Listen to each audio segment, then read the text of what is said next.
Yo, what's good, everybody? This is Jay with Skywalker Investing. I'm in the Slack community, a growing Slack community that has multiple channels. And one of my favorite channels is sports betting. Everybody loves sports. And as sports betting continues to grow, it's important that you understand some basic terms, even if you're into it just for fun, right? We're trying to build a community of people who can be profitable doing so while having fun and able to talk sports. So today I'm going to talk about one of my favorite parts of sports betting, which is player props, right? Or just props in general. There's different types of props, but I'm gonna start off with player props. So let's take a look at my screen here so I can break this down for y'all. Okay, so first you have player props, right?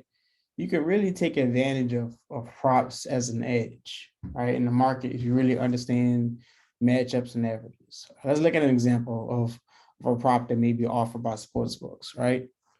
You have and language is important in these props, right?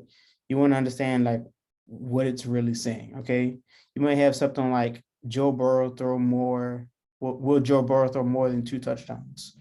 Or you might have something like will Joe Burrow throw more than 2 touchdowns? You know, two or more than 2 touchdowns, or 1.5, which basically means two, right? So really kind of pay attention to that. Um, so you may ask yourself, well, how can you use this as an edge in a bet? Well, let's say that the matchup with the Cleveland, let's say there's a matchup with the Cleveland Browns, right? And Jamar Chase averaged at least 2 red zone targets a game against the Browns. But Denzel Ward, the corner for the Cleveland Browns, who may have shadowed him, is out with a hamstring injury. Well, I feel comfortable knowing that Jamar Chase is probably going to be on my parlay if I parlay him into my sports bet, right? Knowing that Denzel Ward's out and Jamar Chase is one of the best receivers in the league. Okay. And then you have game props, right?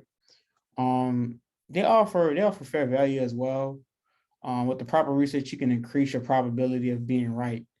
One that's good in my opinion is not good is what you kind of see on social media a lot. Um, so I'm going to talk about edge in another video, but you know, it's like a grocery store, right? Like grocery stores actually have items that are net losses for them, but they have it in the grocery stores that entice people to come in and buy, right? Buy other things which are profitable for them, right? So they may be taking a loss on chicken, for example, but because they know everybody buys chicken, they have chicken available in the grocery store, knowing that they're going to make, yield 70, 80% profit on a pack of gum or on soda can drinks. You know what I'm saying? So one of the things that you see people, use a lot is first NBA player to score.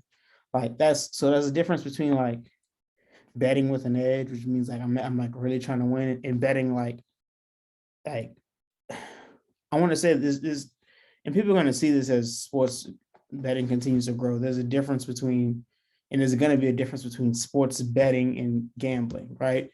Like, and I mean that, and I think is gonna develop its own connotation, right? Like the denotation of the word, the denotation may even change at some point, but the connotations of the word are similar right now, or synonymous. But I think they're gonna diverge as time goes on, right? Like, there's no way to have an edge on knowing who's going to score the first basket. Okay, don't be fooled by the odds offered by those crazy games. Sportsbooks offer a variety of bets to take advantage of bettors, right? And you see this in basketball, you see it in football, you see it in soccer, you see it in college and in pros, right? But in general with props, especially going back here to player props, you have for basketball you have points, assists, rebounds. In football you have rushing yards, rushing attempts, rushing touchdowns, passing yards, passing touchdowns. So if you really study the game, if you're really looking at statistics, analytics, you have an understanding of the game. When you're talking to people who understand the game, someone may see something that you don't see, and that may offer an edge, right? Like let's say, for example, the Phoenix Suns has a game coming up on Thursday, and DeAndre Ayton is out. Well, that means JaVale McGee is going to get more minutes, most likely, right? Because he's the backup center. So depending on what the line is on his rebounds, it'll probably be prudent to take the over. Okay, so like just having those conversations with people, um, you know, is helpful, right? You don't want to take the over blindly. You want to look at the matchup. What team is he playing? What's his average minutes per game? When DeAndre Ayton's out, does Cam Johnson, crash the boards more or what? You know what I mean? So there's other things you want to look at it, but that's the benefit of being part of a community.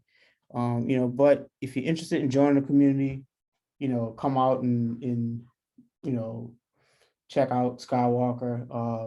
We're a growing community, and essentially we're trying to have fun and talk sports and make money at the same time. I'm gonna leave a link below if you want to join the community. Leave a comment if you have any questions, and thank you for watching the video. Peace.